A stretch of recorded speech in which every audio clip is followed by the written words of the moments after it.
On n'est pas bien là, tout tranquille, à Gouinou, la ferme Quintel. Oui, on est à la ferme Quintel. Le salon des amis de Bacchus.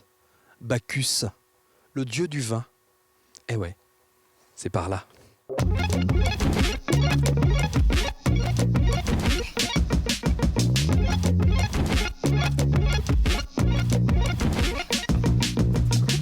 C'est le rendez-vous des amis de Bacchus, il paraît. Oui, tout à fait. C'est le rendez-vous des amis de Bacchus. C'est la 16e édition.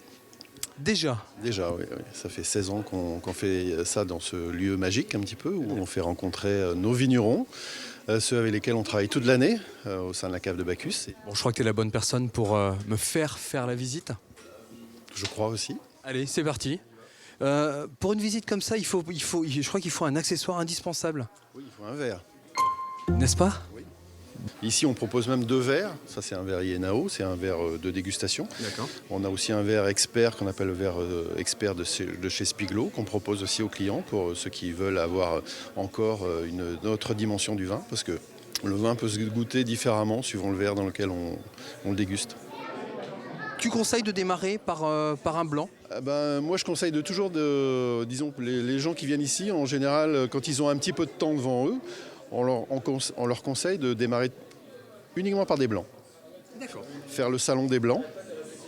Et puis après, une fois qu'ils ont fini les blancs, passer au rouge. Moi, je suis placé limite Bourgogne-Beaujolais. C'est un secteur qui est assez particulier. Je fais donc des appellations de Bourgogne et des appellations du Beaujolais. Si vous voulez, on peut commencer les dégustations avec un Saint-Véran. Déjà, j'ai l'impression que je tiens mal mon verre. Oui, voilà. Alors, il faut tenir le verre par le pied. Oui. Ça permet en fait de donner le mouvement au verre. D'accord. Et donc l'important c'est de le tenir et puis de pouvoir voir la transparence du verre, du vin, la limpidité, la couleur. Voilà, ça c'est la première étape. La deuxième étape c'est le nez, le facteur olfactif, qui est l'étape la plus importante en fait dans la dégustation du vin. Parce qu'en fait, quand on déguste un vin, c'est le nez quand même qui 80% de la dégustation c'est le nez. Hein. Même quand le vin est en bouche? Voilà, même quand le vin est en bouche par la rétro-olfaction, ce qu'on appelle la rétro-olfaction.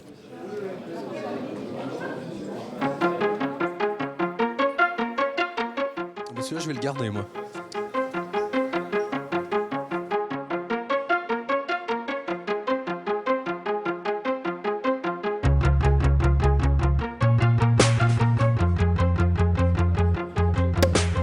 L'art du champagne, c'est aussi tout un art parce que c'est l'un des produits les plus consommés en France et dans le monde. Et pourtant, c'est l'un des produits que les Français, par exemple, méconnaissent totalement au niveau de l'élaboration du produit. Comment on élabore un champagne? Alors, comment on élabore un champagne? En fait, au départ, c'est comme l'élaboration d'un vin blanc. Et après, en fait, c'est au moment de la mise en bouteille où en fait, on rajoute du sucre et des levures, qui fait que ça refermente en bouteille, ce qui donne l'effervescence en fait du produit. En cuve, l'effervescence n'existe pas, quoi. C'est uniquement dans la bouteille. Voilà, tout à fait, c'est ça. Goûtez la cuvée distinguée en fait, qui est donc un brut sans année, là, des années mélange d'années 2011 et 2012, avec les 3 cépages champenois. Donc là, vous avez 45% chardonnay, 40% pinot meunier et 15% de pinot noir. Puisqu'il y a des bulles, est-ce qu'on le déguste différemment? On va le déguster différemment, peut-être en bouche, parce que la bulle est quand même un facteur un petit peu dérangeant au niveau de la bouche. Mais autrement, on va le déguster de la même manière, c'est-à-dire au niveau de la robe.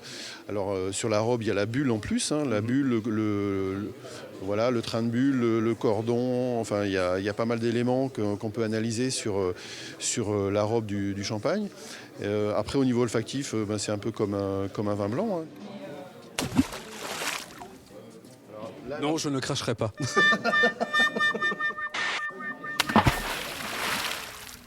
Sinon, on va dire que encore que j'ai tout dégusté et que voilà. Citron ou orange, je pense que ça permet. Patrick, vin, mais pas que, il y a aussi de l'épicerie. Voilà, il y a aussi de l'épicerie à la cave de Bacchus et donc différents produits qu'on essaye de choisir et de référencer, mais des produits de grande qualité. Et là, depuis peu, on travaille des thés. La vente de thé en vrac, parce qu'en fait l'univers du thé ressemble beaucoup à l'univers du vin. Tu sais ce que je vais faire? Oui. Je vais aller apprendre comment on déguste un thé, Oui, voir s'il y a des grandes différences avec le vin. Voilà, je pense qu'elle est... Tu m'en veux pas de quitter un petit peu le domaine du vin pour aller vers le thé? Ah, mais je t'en prie. T'es OK? Ah oui, je suis au thé, ouais. Je cherche à savoir comment on déguste du thé. Est-ce que c'est de la même façon que le vin ou pas? Tout à fait, C'est vrai? sans l'odeur. Sans l'odeur, ça sent pas le thé. Une fois qu'il est infusé, oui, mais si vous sentez le sachet en soi, il va rien sentir. On a besoin de la chaleur pour développer l'arôme. D'accord. Et autrement, on va appeler les mêmes sens que sur le palais. Donc si je veux sentir ça, ça sent pas du tout ça? Non,